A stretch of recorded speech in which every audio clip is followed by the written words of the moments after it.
Assalamualaikum, selamat sejahtera. Terima kasih bersama dengan Cikgu Aisyah Channel. Alhamdulillah, kita dah lama cuti. Jom kita masuk lagi dalam bab 3 lagi dekat tingkatan 3, kredit dan hutang. Jadi dalam video ni saya akan masuk tentang pinjaman baki tertunggak kad kredit, tentang pinjaman peribadi, pinjaman kenderaan dan juga pinjaman perumahan. Okey, jom kita tengok contoh soalan yang pertama yang kita nak sentuh ialah tentang pinjaman kad kredit. Untuk pinjaman kad kredit ni sebenarnya dia ada syarat, dia ada syarat-syarat tertentu kat dalam kad kredit ni. Okey, boleh tengok dalam slide ni, saya terangkan ya. Bayaran minimum bagi penggunaan kad kredit biasanya adalah 5% dari baki akhir penyata atau RM50 atau mana-mana nilai yang lebih tinggi. Okay? Dan kalau nak faham, kita boleh tengok kertas soalan sekejap lagi. Dan jika kita lambat bayar kad kredit, nilai kad kredit ni, charge lewat bayar akan dikenakan sebanyak 1%. Ini memang kita kena tahulah. 1% ke atas baki belum dijelaskan pada penyata bulan seterusnya atau RM10 atau mana-mana nilai yang lebih tinggi jika tiada bayaran dibuat dalam tempoh pembayaran tanpa faedah. Jadi sebenarnya kad kredit ni adalah satu kad yang kita guna untuk membayar sesuatu, tetapi duit ataupun nilai dalam kad tu bukanlah duit kita. Bukan duit kita. Tetapi duit itu adalah duit bank. Kita dahulukan duit bank untuk membayar menggunakan kad kredit dan kita mesti jelaskan duit tersebut pada tempoh yang tertentu. Okey, jom kita tengok kes yang pertama berkenaan dengan penggunaan kad kredit oleh Mazlan. Soalannya adalah baki tertunggak kad kredit Mazlan pada bulan Mac adalah RM4,200. Dia hanya buat bayaran minimum untuk bulan Mac dan tidak menggunakan kad kredit pada bulan April. Tarikh penyata adalah 20 hari daripada tarikh tamat tempoh tanpa faedah. Apakah baki penyata kad kredit Mazlan pada bulan April? Jadi dia kata dia nak suruh kita guna kaedah. Salah eja ni, bukan kaedah, faedah. Kaedah.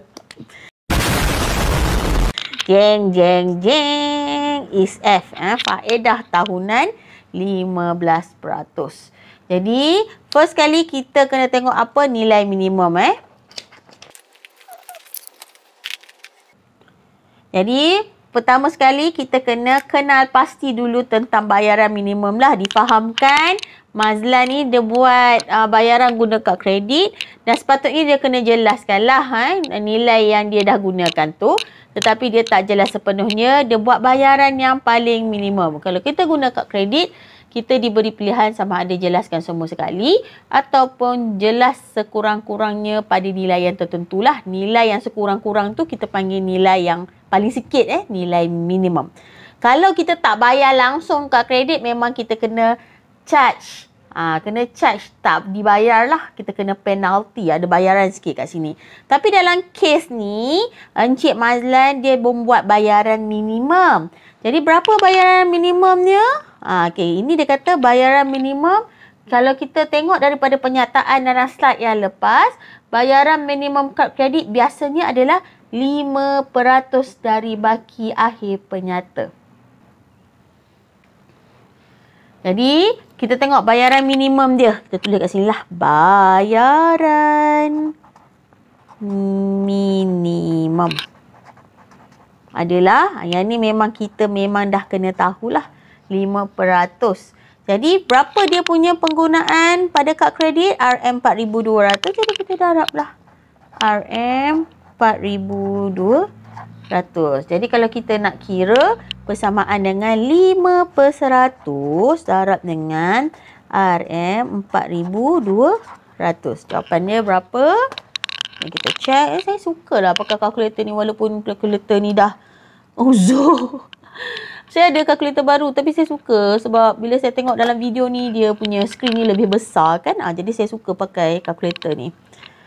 5/100 darab dengan 4,200. Jadi bayaran minimum Encik Mazlan pada bank selepas dia dah menggunakan kad kredit sebanyak ini, dia bayar RM210. Dia bayar RM210. Jadi berapakah baki yang belum dijelaskan? Kita nak cek baki belum dijelaskan. Berapakah baki yang belum dijelaskan? Ni 4,200 dia punya pakai pada kad kredit tu kan. Dia dah hutang. Okay, tolak dengan bayaran minimum dia. Dapat berapa?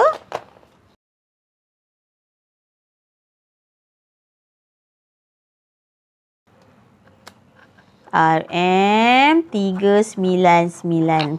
Okey, yang ni yang belum dijelaskan. Jadi, dia kalau ikutkan kad kredit ni, kita mesti kena selesaikan. Okay, dah kena selesaikan bayaran dalam tempoh yang ditetapkan lah oleh pihak bank tersebut lah atau pihak yang menawarkan kad kredit.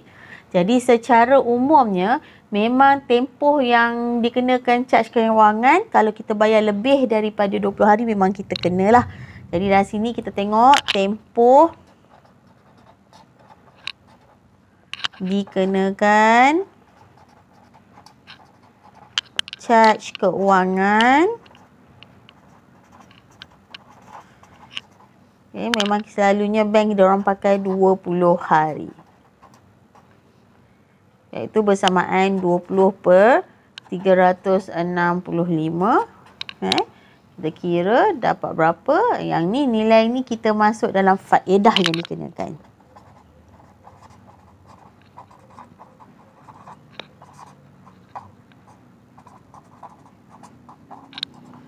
Iaitu kita ambil faedah dia berapa ni?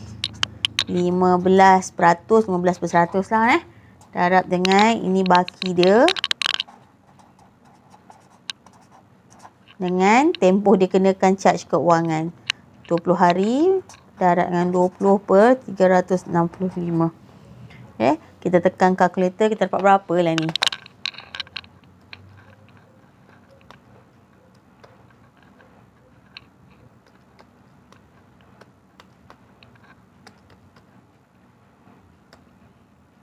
Kita dapat tu dah saya tukar dalam bentuk ni pecahan tadi tukar pada perpuluhan. RM32.79. Ini dia punya faedah sebab dia buat bayaran minimum. Jadi dia dikenakan faedah banyak ni lah RM32.79. Jadi baki yang dia kena bayar pada bulan April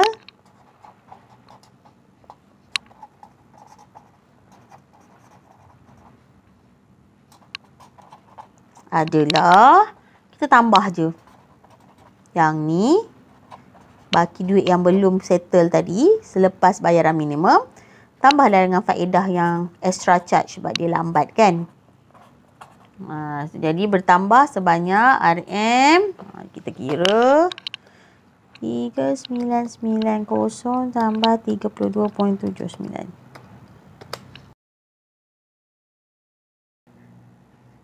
Iaitu RM40,022.79. Jadi Cik Mazlan ni kena settle duit baki tu pada bulan April banyak ni. Okay. Kalau dia tak bayar, tengok kalau dia bayar terus dia settle banyak ni je kan. Tapi sebab dia tangguh, dia tak bayar penuh, jadi duitnya tu sepatutnya bayar banyak ni, bertambah kena bayar banyak ni. Sebab dia ada faedah lewat bayar. Banyak mana faedah lewat bayar tu ni je lah. Okay. Ini untuk sebulan kalau tangguh 2-3 tahun kan. 12 bulan. Saya saja tinggalkan 12 bulan, 24 bulan. Dia jadi banyak lah. Jadi dalam masa 1 bulan bertambah sebanyak ni. Dan ini berganda-berganda jika tak diselesaikan hutang kad kredit. Boleh? Okey, sebenarnya apa itu kad kredit? Pada permulaan tajuk tingkatan 3, saya telah menyentuh sedikit tentang apa itu kad kredit. Kad kredit adalah satu kad yang diberi oleh sesebuah organisasi untuk membantu kita dalam buat perbelanjaan. Yang mana kad kredit tersebut bukanlah duit di dalam kad tu kita punya. Dia adalah duit milik pada organisasi tersebut dan kita berhutang dengan organisasi tersebut untuk perbelanjaan. Dia tidaklah sesuatu yang negatif tetapi dia membantu kita untuk urusan seharian. Untuk urusan seharian untuk berbelanja di shopping mall, online ke atau untuk kita pergi luar negara, memudahkan. Tetapi bila kita cakap tentang hutang, kena pastikan perlu diperjelaskan pada syarat-syarat yang tertentu yang ditentukan oleh organisasi yang beri pada kita kad kredit tersebut. Gitu. Jadi disarankan apabila kita ada kredit kad, kita tidak bolehlah berbelanja ikut hawa nafsu, belanja ikut keperluan, dia membantu tetapi sila jelaskan hutang tersebut ikut tempoh masa yang ditetapkan. Jadi, apakah syarat-syaratnya? Jom kita tengok syarat-syarat penggunaan kad kredit dan apa yang kita perlu buat selepas menggunakan perkhidmatan kad kredit dan bagaimana mengiranya. Pemilik kad kredit akan menerima satu penyata keuangan untuk kad kredit setiap bulan selepas menggunakan perkhidmatan kad kredit. Dalam penyata tersebut, terdapat butiran seperti had kredit, tarikh penyata, jumlah terkini, jumlah bayaran minimum dan jenis-jenis charge. Pemilik kad seharusnya membayar jumlah terkini atau hutang kad kredit dengan segera supaya tidak dikenakan sebarang charge keuangan.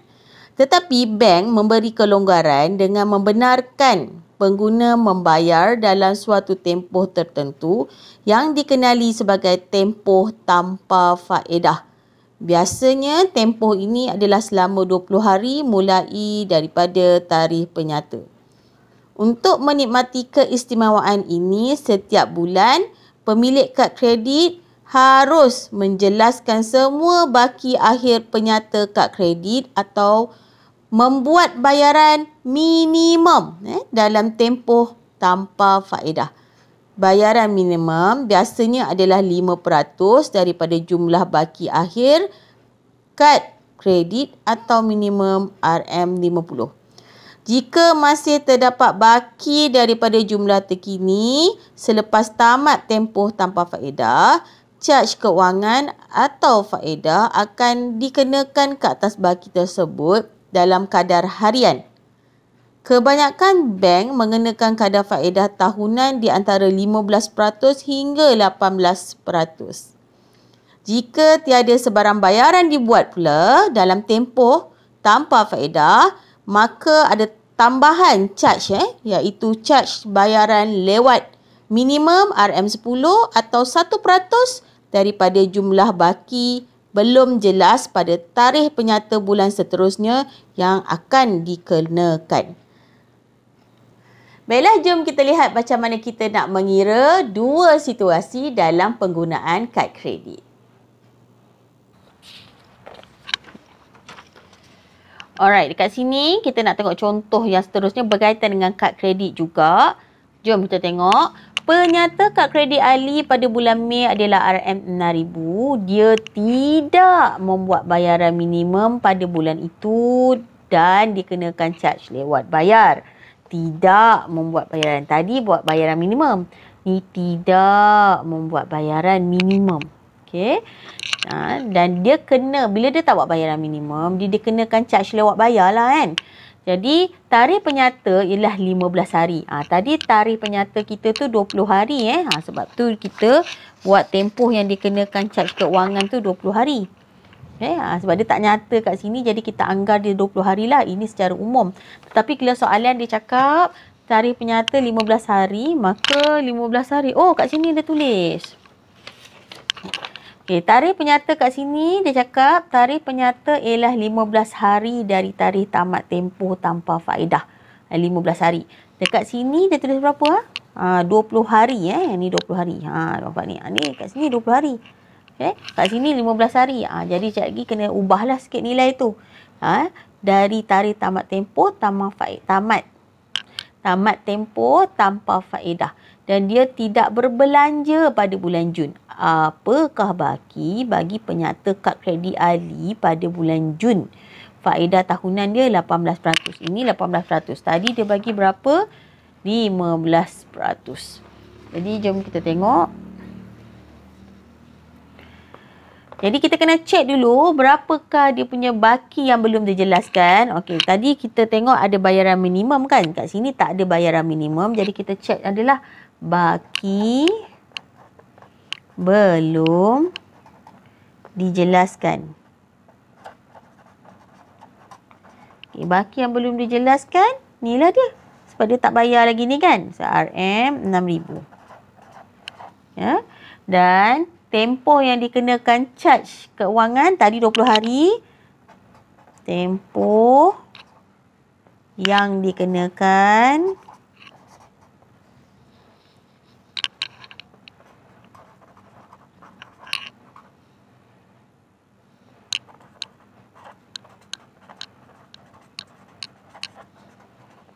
RM15 hari kan. Jadi 15/365. Mana datang 365? 1 tahun 365 hari. Tapi dalam kes ni tempoh yang dikenakan 15. Jadi 15/365 lah. Okay. Jadi apakah faedah yang kena? Faedah yang dikenakan sama juga dengan tadi kita pakai 15%. Sebab faedah dia 15% sebab ni. Yang ni kita nak pakai berapa? 18%. Darab dengan RM 6,000 lah. Darab dengan 15/365. Sama je dia punya turutan dia. Nampak? Ikut data lah. Ni 15%. Baki dia selepas dah tolak dengan bayaran minimum. Ini dia kata 20 hari daripada tarikh tamat tempoh. Yang ni dia kata 15 hari daripada tarikh tamat tempoh. Yang ni kita tak tolak apa-apa sebab dia tak buat bayaran minimum. Kita ambil jumlah hutang pada mula tu lah. RM 6,000. Kita tekan kalkulator. Darab 6,000. Darab 15/365. Kita dapat, ni pecahan, tak nak pecahan kita tekan yang ni nak dapat dalam perpuluhan. 44.38 RM 44.38. Ini faedah dia lah. Faedah yang dikenakan. Jadi, dia tak habis macam ni. Kalau tadi, kita terus tambahlah 6,000 dengan ni. Tapi sebab dia tak jelas langsung bayaran minimum. Jadi, dia ada lagi satu kali charge. Lagi satu kali charge yang kita panggil charge lewat bayar. Sebab dia tak bayar langsung. Tadi saya cakap kan, charge lewat bayar memang secara generalnya umum memang 1%. Jadi 1/100 darab dengan, ni hasil tambah 2 ni lah. 6,000 tambah dengan RM RM44.38. Ada tambahan lah sikit bayaran kerana dia tak buat bayaran minimum.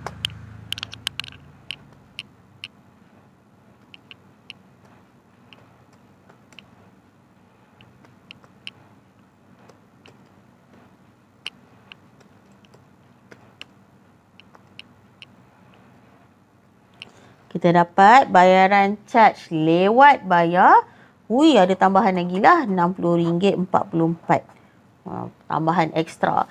Jadi berapakah penyata pada bulan Jun?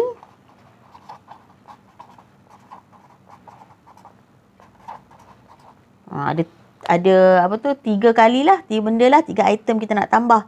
Iaitu RM 6,000 tadi. Yang dia punya hutang kad kredit. Tambah dengan faedah yang dikenakan. Dan juga charge lewat bayar sebab dia tak buat bayaran minimum.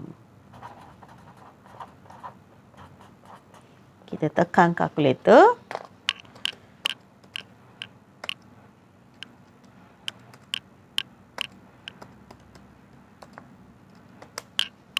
RM 6,104.82 sen. Okey, inilah yang kena dijelaskan pada bulan Jun.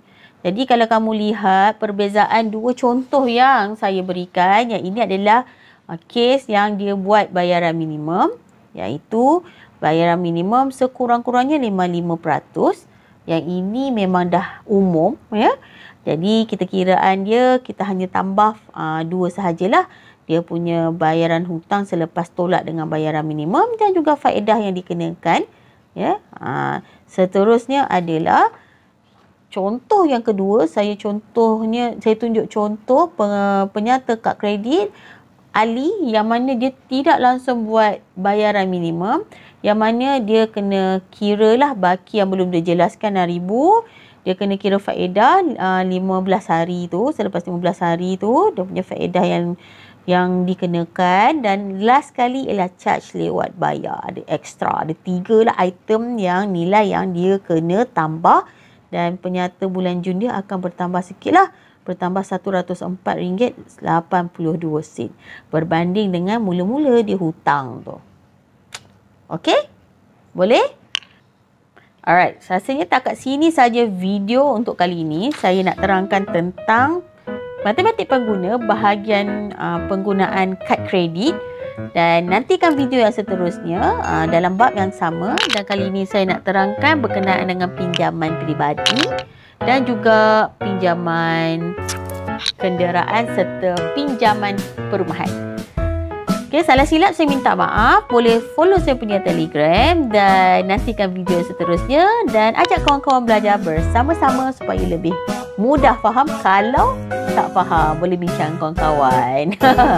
Okey, jumpa lagi dalam video akan datang. Bye-bye.